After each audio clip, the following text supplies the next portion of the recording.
Now we move on to the topic of Ar-Ruqya Shar'iyya.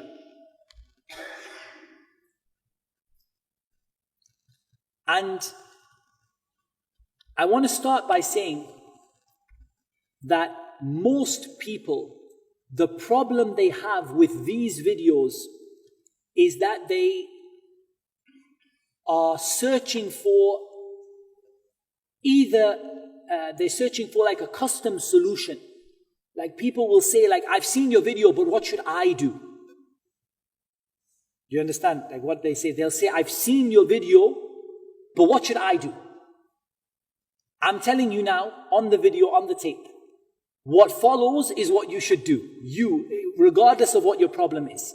Now that doesn't mean there aren't ways to customize treatment. You know, sometimes I get a hard time of people. They say, you're always telling people there's no way to customize treatment. I'm not saying that. There are ways to customize treatment. But those ways to customize treatment are the final 5%. 95% is exactly the same for every single case for which we need a Ruqya Shar'iyya. Therefore, in this video, rather than going into loads and loads of detail, if you want the detail, you can get it from the website, from the other lectures, from the blog posts. I talk about what do you do if this happens, what do you do if this happens, what about if it's this particular problem, and you can customize it. But just right now, for just everybody, what are the same things I say to every single person? The first thing that you need to do,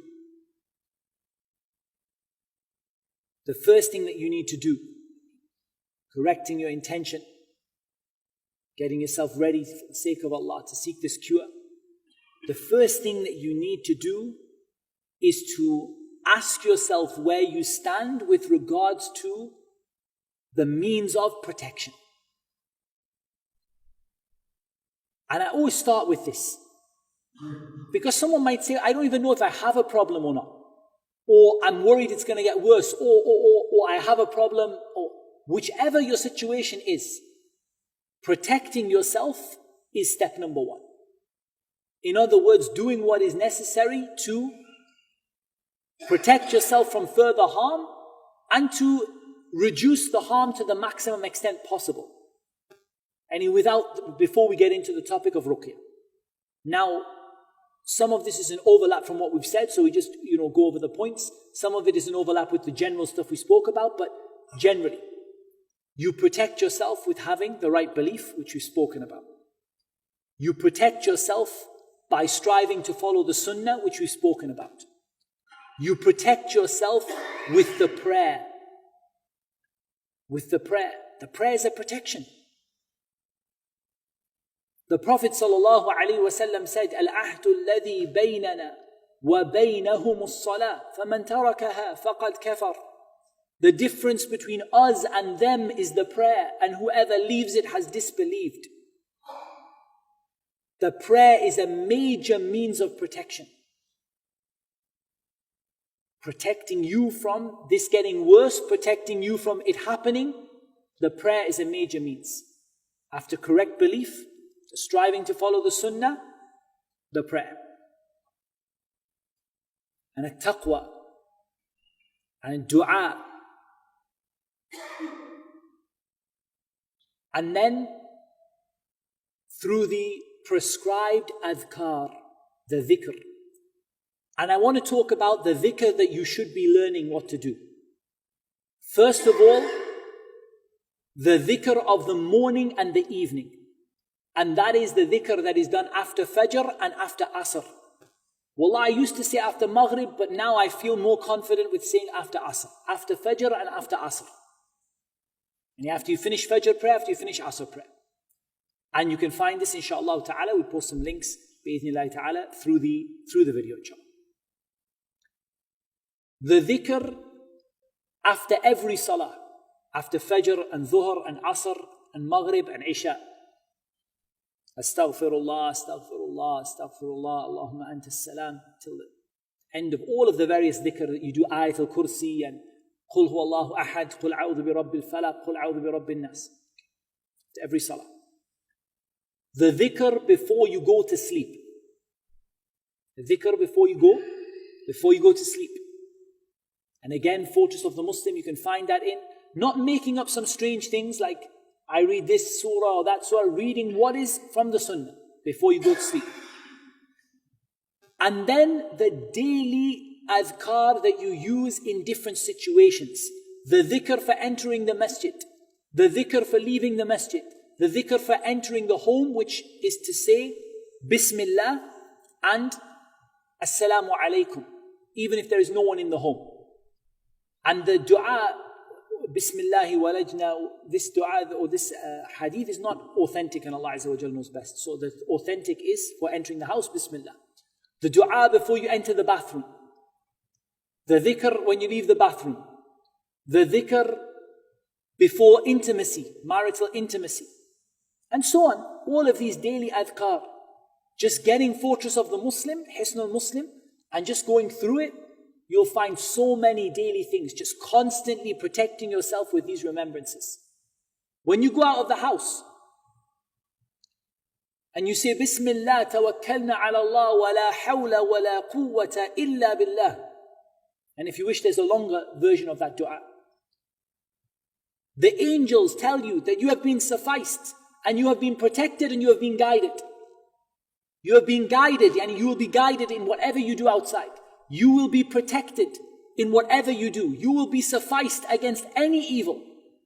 And the shaitan will walk away and say, what will I do with a person who has been guided and protected and sufficed against evil? Just by simple adhkar.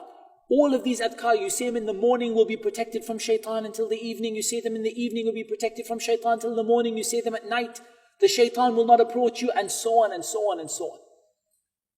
So get these going, learn them, and implement them in your life step by step. Protection of the house. Make your house into a fortress which is protected against the shaitan. That is protected against the shaitan. The shaitan loves every kind of haram. The bigger the haram, the more the shaitan loves that haram. Okay, the bigger the haram, the more the shaitan loves that haram. So get rid of the haram in your house. And trust me, most people will have quite a bit of haram in their house. It might be free mixing, like people who are not mahram mixing together. It might be pictures and images of living beings and animals, children's dolls and toys and pictures on the wall and whatever. Might be the TV, because how often does the TV bring you anything good? And maybe there are some Islamic channels sometimes, but the vast majority of people, and who can say the only thing they do with the TV is watch Quran channel? It's very unlikely.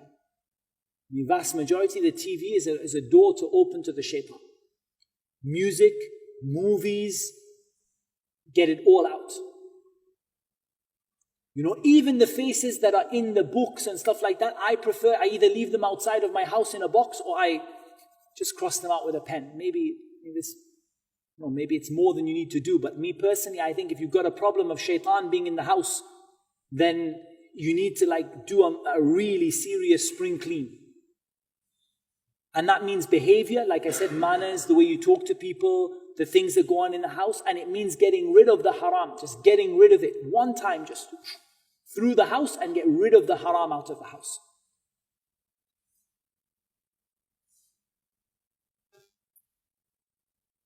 Make the house a place of prayer.